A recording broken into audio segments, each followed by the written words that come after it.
तम पात तवात धनम आपनोति धनात् धर्म तत सुखम मंगल मूर्ति सतगुरु मिलवै सर्वाधार मंगलमय मंगलकरम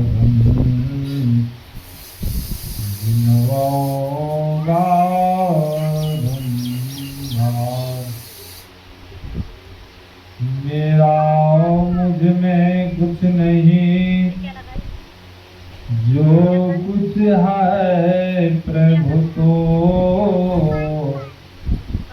तेरा तुझको सौंपता। क्या लागत प्रभु।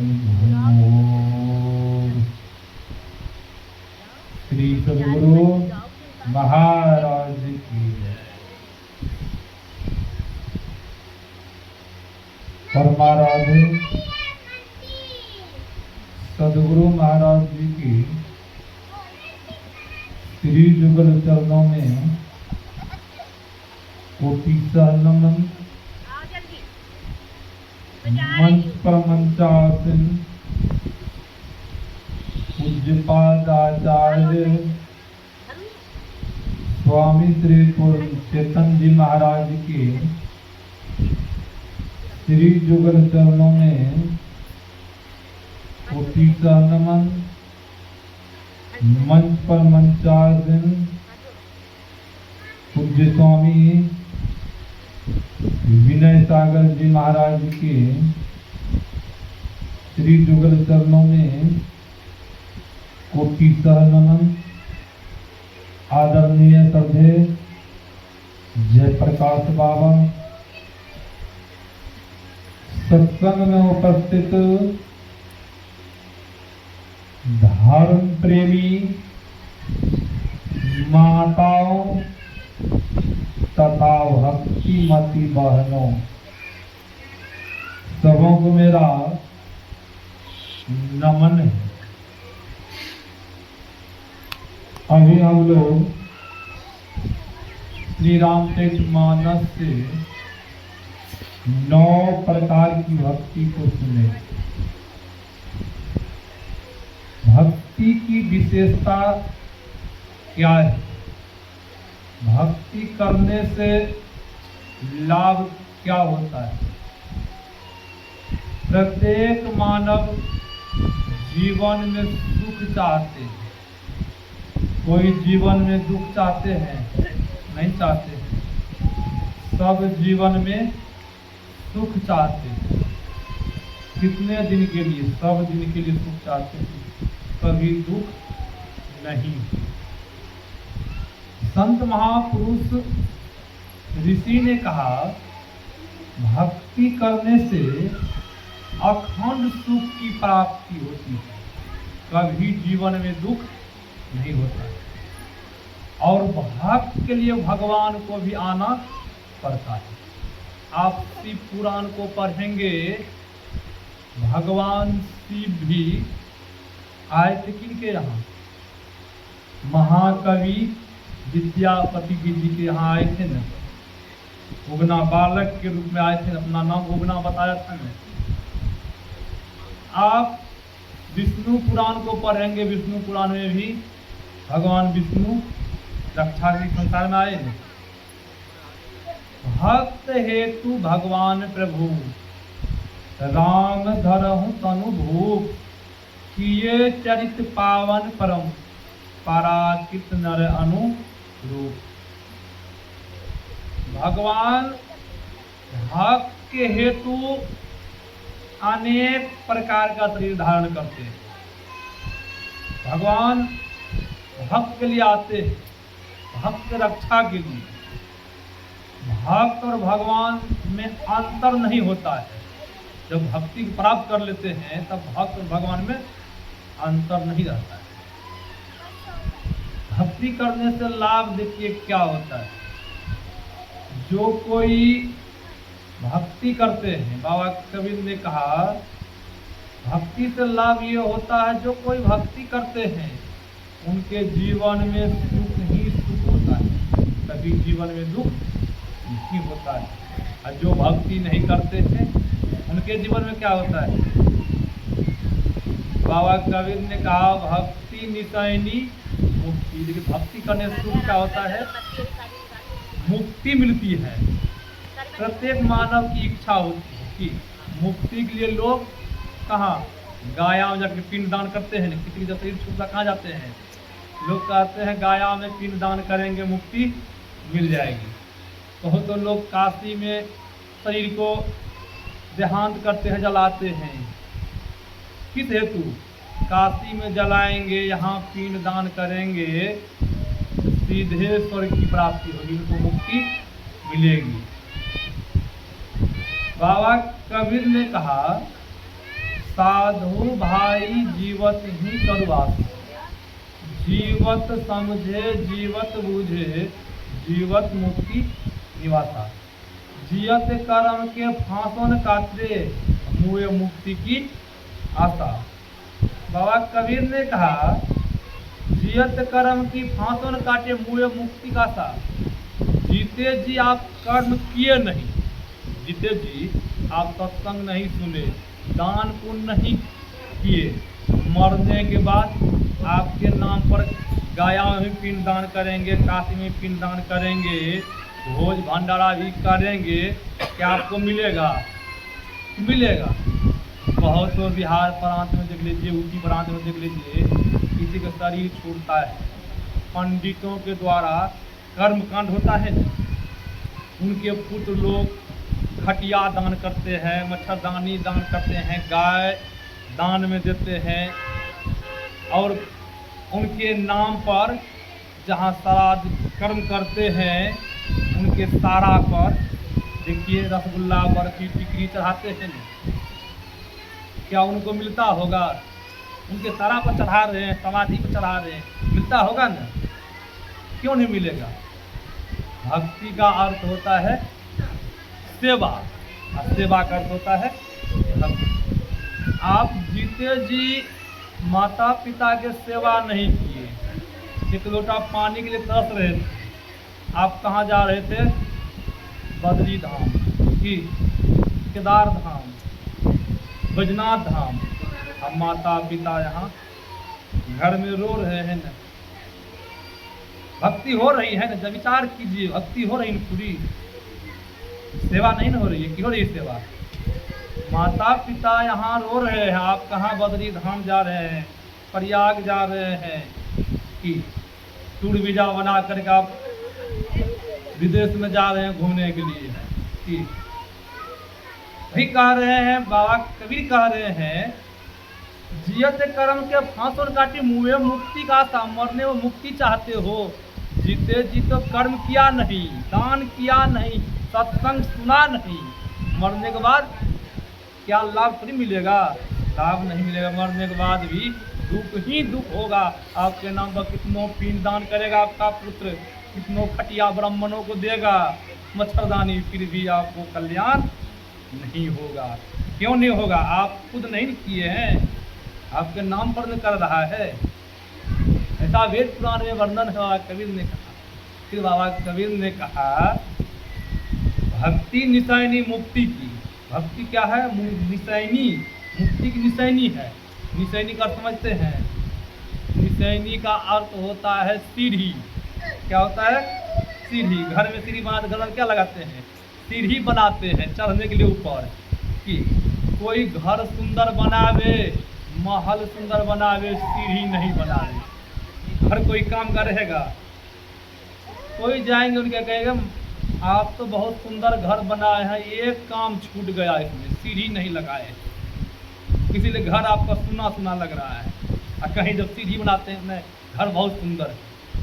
वही बाबा कबीर कह रहे हैं भक्ति क्या है? मुक्ति की सीढ़ी है, सुख की खान है। बाबा कबीर कह रहे हैं भक्ति निशैनी मुक्ति की, संत चढ़े सब है। बाबा कबीर ने कहा संत सब उसी रास्ते उसी सीढ़ी से पार उतर गए। जो आदमी नहीं किए भक्ति, बाबा कबीर कह रहे हैं जन्म जन्म पछताए, भक्ति निसैनी मुक्ति की संत चढ़े सब धाय, जिन जिन मन आलस किया जन्म जन्म।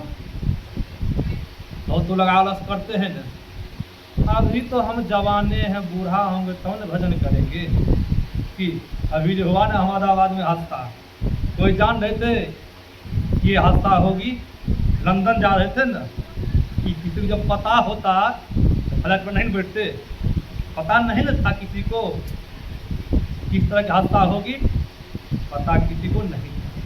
इसलिए हमारे सदगुरु महाराज जी का शुक्र कर ले नाम सुमर ले, को जाने कल की जगत में खबर नहीं पल की। किसी को पता नहीं न है कि हम 100 वर्ष बचेंगे, 50 वर्ष, किसी को पता, जब पता होता तो उस प्लेन में नहीं बैठता कि दूसरी प्लेन से जाते। किसी को पता नहीं था कि इसमें बैठेंगे, इस प्रकार की हादसा हो जाएगी, मर जाएंगे हम लोग, किसी को पता नहीं था। तो पता किनको है? तो पता परमात्मा को है न, ईश्वर को पता है, सब पता है, वो जानते हैं। जो संत महापुरुष कहते हैं किसी को पता नहीं, भजन करने से लाभ क्या होता है देखिए, भजन करने से लाभ देखिए। जो कोई भजन करते, बाबा कबीर ने इनका खुलासा कर दिया भजन करने से लाभ क्या होता है। बाबा कबीर ने कहा भक्ति बीज बिन से नहीं, जो जुग जाए अनंत, ऊंच नीच घर जन्म ले तो वो संत के संत। बाबा कबीर ने इनका खुलासा कर दिया। भक्ति करने से लाभ क्या होता है? भक्ति का बीज जिनको पड़ गया उनका विनाश नहीं होगा, उनका नाश नहीं होगा। क्या होगा इससे लाभ? क्या होगा इनसे लाभ? यही होगा जन्म जन्म संत का संग मिलता रहेगा। और संत के संग कौन करेगा? पशु करेगा। हमारे सदगुरु महाराज ने कहा जो कोई भक्ति करते हैं, शरीर छूट भी गया तो पुनः उनको मनुष्य का शरीर मिलेगा। कितना लाभ है भजन करने से। बाबा कबीर भी कहा जो भजन कर रहे शरीर छूट भी गया, कोई परवाह की बात नहीं है, उनको मनुष्य का शरीर मिलेगा। जो भक्त एक ईश्वर को मानते हैं उनकी रक्षा हो जाती है। क्या परमात्मा ईश्वर अनेक है?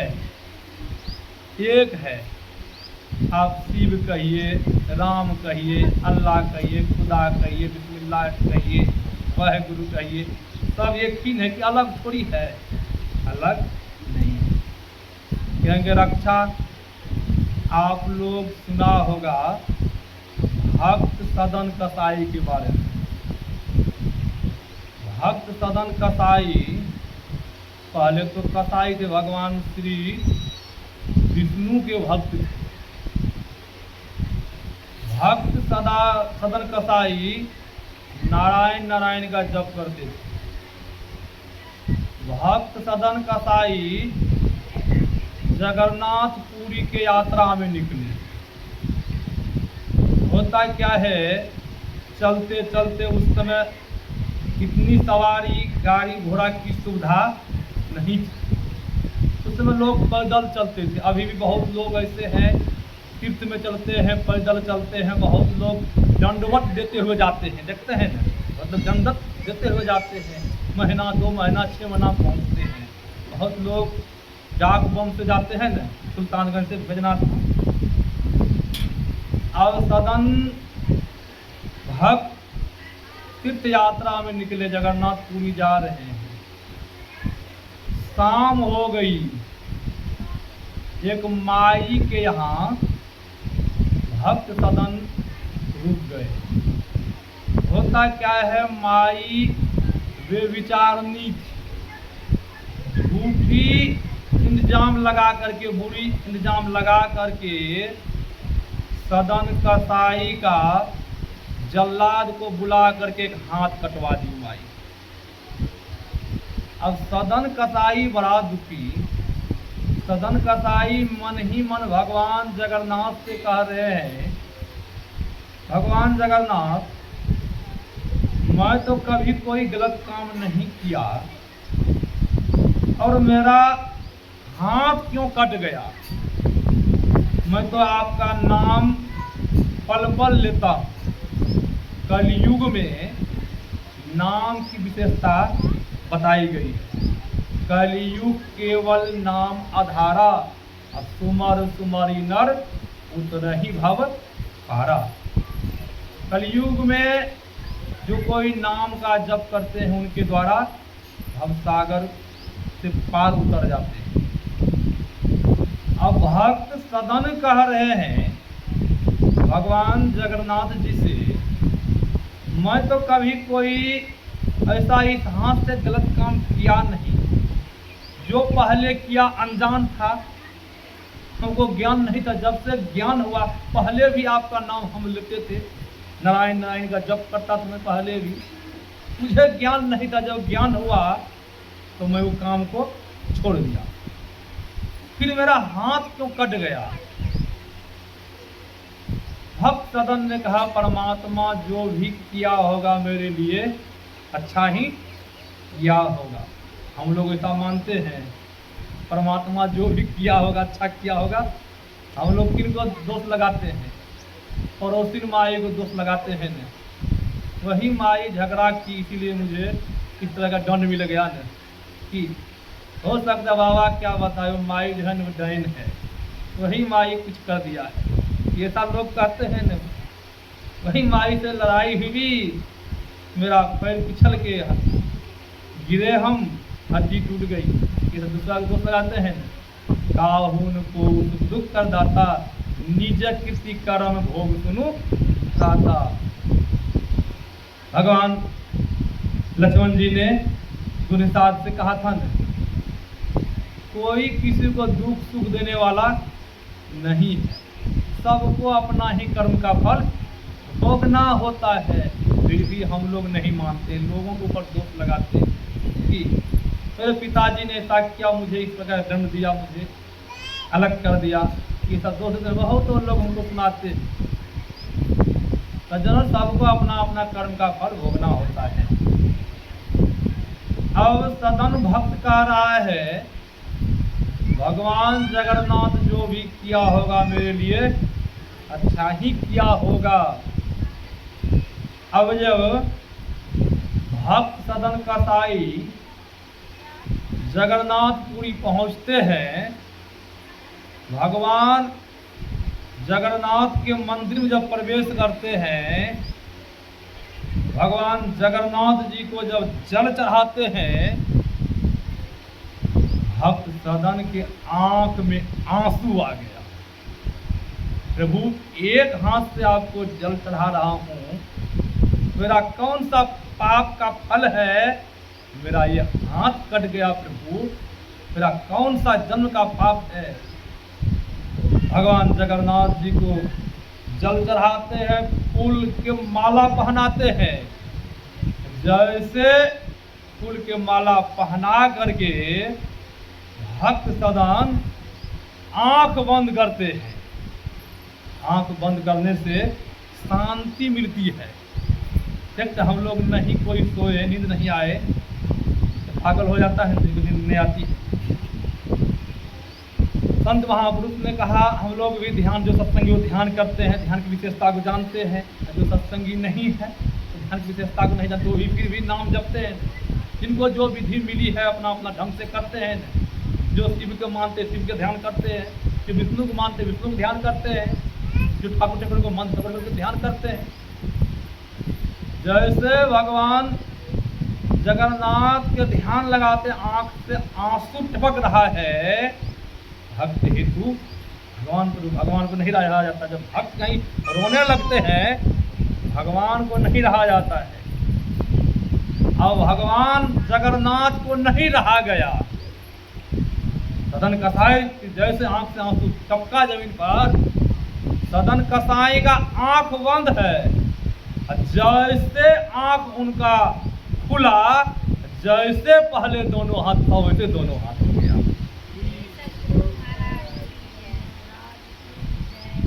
इनकी विशेषता है, एक निष्ठ न था, एक निष्ठ। भगवान जगन्नाथ जो करे, हम लोग गाने के लिए गा लेते हैं, एक सर्वेश्वर पर अचल विश्वास, पूर्ण भरोसा, समय आने में विश्वास नहीं रहता कि रहता है, विश्वास नहीं रहता है।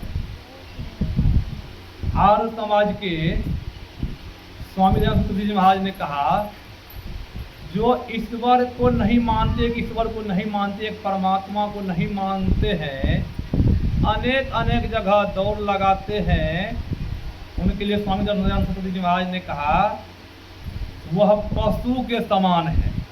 कौन कहा? आर्य समाज के स्वामी दयानंद सरस्वती जी महाराज।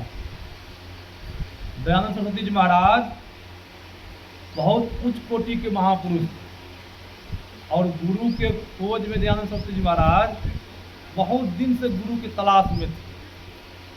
जब गुरु के तलाश में वो नाम सुना था विरजानंद जी महाराज का, विरजानंद जी महाराज जन्म आंध थे। होता क्या है, उनका जब नाम सुना कि उच्च कोटि के महापुरुष है, स्वामी दयानंद सरस्वती जी महाराज को हुआ उनके पास चलते, पता लगाते लगाते विरजानंद जी महाराज के आश्रम पर पहुंचते। उस समय स्वामी विरजानंद जी महाराज ध्यान कर रहे थे। स्वामी दयानंद सरस्वती जी महाराज को हुआ एक बार दरवाजा आवाज लगाते। हम लोग भी कहीं जाते हैं, जब देखते नहीं कोई, जब मिलता है जिनके यहाँ गए हैं, एकाएक तो नहीं एंट्री करते हैं, पहले बेल बजाते हैं, नहीं तो गेट में बजाते हैं, कोई अंदर से निकलते तो फिर एंट्री अंदर प्रवेश करते हैं। होता क्या है, दरवाजा को खटखटाते, अंदर से आवाज आई कौन? अंदर से आवाज आई कौन? स्वामी दयानंद जी महाराज ने कहा, महाराज मैं इसी कौन को जानने के लिए यहाँ तक पहुँचा हूँ। अब देख लीजिए, मैं इसी कौन को जानने के लिए, कौन है इसी को जानने के लिए मैं यहाँ तक पहुँचा हूँ। विरजानंद जी महाराज गेट को खोलते। विरजानंद जी महाराज ने कहा, बेटा मैं इसी तलाश में था, मुझे कोई इस तरह का शिष्य मिले, इस कौन को जानने वाला। बेटा तुम इस कौन को जानने के लिए यहाँ तक पहुँचा है, मैं कौन? विरजानंद जी महाराज पहुँचे हुए संत थे। बेटा आओ मेरे पास, मैं उस कौन को जना देता हूँ। जैसे स्वामी दयानंद सरस्वती जी महाराज उनके चरण में गए, विरजानंद जी महाराज का जैसे उनके सिर पर हाथ पड़ा, दयानंद सरस्वती जी महाराज के अंदर में वह दिव्य दृष्टि खुल गई, तो तीनों लोग देखने लगे कहाँ क्या है। तो ज्ञात हो गया कि हम कौन है, शरीर नहीं है, शरीर में रहने वाले हम हैं, ईश्वर अंश, जीव अविनाशी, चेतन अमल सहज सुख राशि। हम लोग शरीर को ही अपना मान बैठे हैं ना, शरीर को छोड़ के जाना पड़ेगा ना, शरीर में हम लोग नहीं न सदा रहेंगे। जो आए हैं एक न एक दिन उनको जाना पड़ेगा। हम आप सुन रहे थे भगवान राम की विशेषता बता रहे, भगवान राम श्री राम भक्ति की विशेषता बता रहे थे। प्रथम भगति संतन कर संगा, दोषिमम कथा प्रसंगा। भगवान श्री राम ने कहा, प्रथम भक्ति संतों का संग जिनको हो गया वही है प्रथम भक्ति। प्रथम भक्ति की शुरुआत आप लोग पता लग गया ना, जहाँ संत महापुरुष कथा, जहाँ कथा होती है, सत्संग होता है, वहाँ जाके सुनते हैं, संत महापुरुष का सानिध्य हो गया, दर्शन हो गया, यही है प्रथम भक्ति। और दूसरी भक्ति क्या है? कथा प्रशंसा प्रसंगा। जहाँ कथा होती है, चर्चा होती है, वहाँ जाकर सुनना, वही है दूसरी भक्ति। और तीसरी भक्ति गुरुपद पंकज सेवा। और तीसरी भक्ति अमान। चौथी भक्ति मम गुणगन करें कपट दजी गान।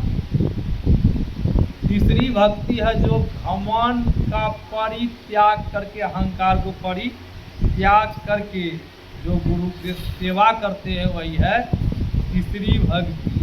बहुत लोग को अहंकार अंदर में रहता है, हम तो बहुत अमीर है, बहुत सुंदरवान है। जिनको अहंकार है, अहंकार से जो सेवा करते हैं, उनके लिए वो कह रहे, उनके लिए तीसरी भक्ति नहीं है। उनके अंदर में अहंकार है, अहंकार का परित्याग करना होगा। इनको भी ये एकनाथ जी महाराज के पुत्र था, उनका नाम था हरि पंडित। उनको भी अहंकार था। उनको क्या अहंकार था? हमारे पिताजी इतने बड़े संत हैं, इनका उत्तराधिकारी हम ही बनेंगे।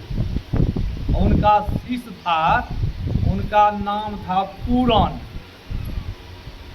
बेचारा भोला भाला था, उनके अंदर में कोई छल कपट, कोई उत्तराधिकारी के मन में नहीं था कि ये जितना घर मकाम है, आश्रम है, सबका उत्तराधिकारी हम बने। उनके अंदर में नहीं था। और उनके पुत्र के अंदर में था कि इनका उत्तराधिकारी, हम इनके पुत्र हैं।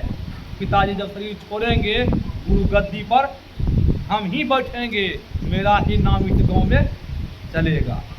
संत महापुरुष, संत तो अंत के बात कौन जानते हैं कि नहीं जानते? और संत एकनाथ जी महाराज जान गए, मेरा पुत्र के मन में किस तरह की भावना हो गई है, इनके अंदर में हो रहा है। मेरा पिताजी जब शरीर छोड़ेगा, इनका उत्तराधिकारी हम ही बनेंगे, इस गुरु गद्दी पर हम ही बैठेंगे और मेरा ही आज्ञाओं का पालन सब शिष्य लोग करेंगे। अहंकार अंदर में, अहंकार फल रहा है उनके अंदर में। गुरुजी जान गए। अब पूरन जो था, उनके अंदर में कोई अहंकार नहीं, मनोयोग निष्कपट भाव से सेवा करते थे। उनके अंदर कोई हमको गुरु गद्दी मिले या नहीं मिले, हमको गुरुजी आश्रम में रहने के लिए दे अथवा नहीं दे, फिर भी गुरुजी के भजन को हम नहीं छोड़ेंगे। यहाँ तो गुरुजी थोड़ा सा डांट फटकार लगा दे तो सेवक लोग फोन ही करना भूल जाते हैं गुरुजी को, कि कौन ऐसा गुरुजी को फोन करे, दूसरा ही गुरुजी बना लेते हैं। गुरुजी की कमी थोड़ी है कि गुरुजी बहुत डांटते हैं। डांट में भी रहस्य छिपा हुआ है न। गुरुजी के डांट में रहस्य क्या छिपा हुआ है? गुरुजी जिनको डांटते हैं, उनके अवगुण को गुरुजी हर लेते हैं, उनके अंदर में गुण को बता देते हैं। भले शिष्य लोग नहीं मानते, माता पिता गुरु कभी पुत्र के लिए अनहित नहीं सोचते हैं, सब क्या सोचते हैं? भलाई ही भलाई सोचते हैं। अब होता क्या है, गुरुजी सब जान गए। गुरुजी ने पूरन को बुलाया और हरि पंडित को भी, उनका जो पुत्र था, उनको भी बुलाया। गुरुजी ने कहा, देखो पुत्र हरि, मैं पुस्तक लिखा हूँ, पुस्तक अधूरी रह गई है, मैं 2-4 दिन में शरीर का परित्याग करूँगा। इस पुस्तक को जो कोई पूरा करेगा, वही उत्तराधिकारी बनेगा। अब उनके मन में हुआ घमंड था, हम पंडित हैं, हम वेद के ज्ञाता है, हम वक्त पूरा कर लेंगे इनका। कहा, पिताजी ठीक है, मैं इस ग्रंथ को पूरा करूंगा अवश्य, और मैं इस गुरु गद्दी का अधिकारी, उत्तराधिकारी बनूंगा। फिर गुरुजी ने कहा, देखो पुत्र, जब तुमसे नहीं होगा तो पूरन को भी एक बार दे देना ये ग्रंथ, देखना इनसे होता है पूरा कि नहीं होता है। अब हरि पंडित ने कहा, महाराज ये पूरन तो निठा मूर्ख है, ये सट है, आप इनका नाम लेते हैं कि एक बार इनको भी दे देना, जब तुमसे नहीं होगा तो पूरन को भी एक बार दे देना, ये इस ग्रंथ को पूरा करेगा। हरि पंडित ने कहा गुरुजी ये तो मूर्ख है, इनसे होने वाला नहीं। एकनाथ जी महाराज ने कहा मूर्ख है कोई बात नहीं, एक बार देख के देखना इनसे होता है कि नहीं, जब तुमसे नहीं होगा तब देना इनको एक बार। अब उनके मन में अहंकार था। सज्जनों, अहंकार से कोई काम करने के लिए जाइए वह काम नहीं होता है। ऊपर ऊपर सब चले, नीचा चले न को, जो नीचा चले तो सबसे ऊपर हो। ऊपर ऊपर जो चलते उनका काम नहीं बनता, जो नीचे चलता उन्हीं का काम बनता, वो ऊपर हो जाता है सब। होता क्या है, हरि पंडित के अंदर में अहंकार था, हम तो बहुत बड़े विद्वान हैं, पंडित हैं, वेद के ज्ञाता है, हमसे क्यों नहीं ग्रंथ पूरा होगा, हम तो अवश्य पूरा करूंगा और उत्तराधिकारी मैं बनूंगा। अब हरि पंडित कोशिश किया ग्रंथ को पूरा करने के लिए, फिर भी गलतियां हो जाती, बहुत कोशिश किया, उनसे ग्रंथ पूरा नहीं हो पाया। तो लास्ट में उनके मन में हुआ अब गुरुजी शरीर का परित्याग करने वाले हैं। गुरुजी बोले 2-4-5 में मैं शरीर का परित्याग करूंगा। गुरुजी ने कहा क्या होगा बेटा हरि पंडित, क्या हुआ बेटा, उत्तराधिकारी नहीं बनोगे? हरि पंडित ने कहा पिताजी मैं लाख कोशिश करता हूँ पूरा करने के लिए, कुछ न कुछ गलतियां हो जाती है। गुरुजी ने कहा पुत्र एक बार पूरन को दे दो, ये ग्रंथ यही पूरा करेगा। अब हरि पंडित के अंदर में पूरा अहंकार पल रहा है, उनके मन में हो रहा है ये तो सठ मूर्ख है, ये क्या लिखेगा, ये क्या पढ़ेगा, ये क्या शुद्धिकरण करेंगे। अब गुरुजी ने कहा एक बार दे दो इनको भी। अब हरि पंडित जैसे ग्रंथ उनको दिया, पूरन से कहा इस ग्रंथ को पूरा करो। गोस्वामी जी महाराज ने कहा जाके कृपा राम के होई, तापे कृपा करई सब कोई। जिनके ऊपर राम की कृपा हो गई है उनके ऊपर सबकी कृपा हो जाती है। इनके कृपा हो गई, किनकी कृपा हो गई है? गुरु जी की कृपा हो गई है ना। और निष्ठा मूर्ख है, पढ़ने के लिए नहीं जान रहा है। अब पूरन ने कहा गुरुजी मैं तो पढ़ने के लिए नहीं जानता हूँ, मैं इस ग्रंथ को कैसे पूरा करूंगा? गुरुजी ने कहा पुत्र पूरन इस ग्रंथ को तुम पूरा करोगे, लिखो। सज्जनों आज्ञाकारी शिष्य थे, जैसे मूर्ख थे, पढ़े लिखे थे नहीं, कलम लिया हाथ में, जैसे लिखना शुरू किया उस ग्रंथ को पूरा कर दिया। और जय जयकार हो गया, वहां जितने शिष्य लोग थे जय जयकार हो गया पूरन का। और उत्तराधिकारी गुरुजी उन्हीं को बनाया और गुरुजी अपना शरीर का परित्याग कर दिए। ये होता है गुरु भक्ति। देख लीजिए मूर्ख आदमी गुरु के आज्ञाकारी शिष्य थे, देख लीजिए कितने बड़े विद्वान हो गए न। उनके सामने हरि पंडित का कुछ नहीं चला कि चला, उनके सामने में कुछ नहीं चला। वेद के ज्ञाता कौन? पूर्ण हो गया, परिपूर्ण हो गया उनके कृपा से। इनकी कृपा से, गुरु जी की कृपा से न। इसलिए जो कोई गुरु जी के आज्ञाकारी शिष्य है उनका परम कल्याण हो जाता है। इसलिए संत महापुरुष मैंने कह रहा था, प्रथम भक्ति संतों का संग है, दूसरी भक्ति है कथा चर्चा सुनना, तीसरी भक्ति है इनसे क्या ज्ञात होता है, अहंकारी बन के जब सेवा करेंगे तब गुरु गद्दी का अधिकारी हम लोग नहीं बन पाएंगे। फिर चौथी भक्ति है जो कपट छोड़ करके गुणगान करते हैं, जो स्तुति विनती गुणगान करते हैं कपट को छोड़ करके, वही है चौथी भक्ति। अब पांचवी भक्ति है जो मंत्र हम लोगों को मिला है, पवित्र मंत्र मिला है ना जपने के लिए, जिनको जो मंत्र मिला है, जो मंत्र का मनोयोग पूर्वक जप करते, वही है पांचवी भक्ति।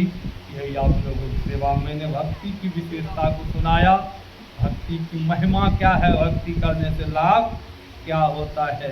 आप लोग सुन ही चुके हैं भक्ति करने से क्या लाभ होता है। जीवन में सुख शांति ही शांति मिलता है भजन करने से ही। आप लोग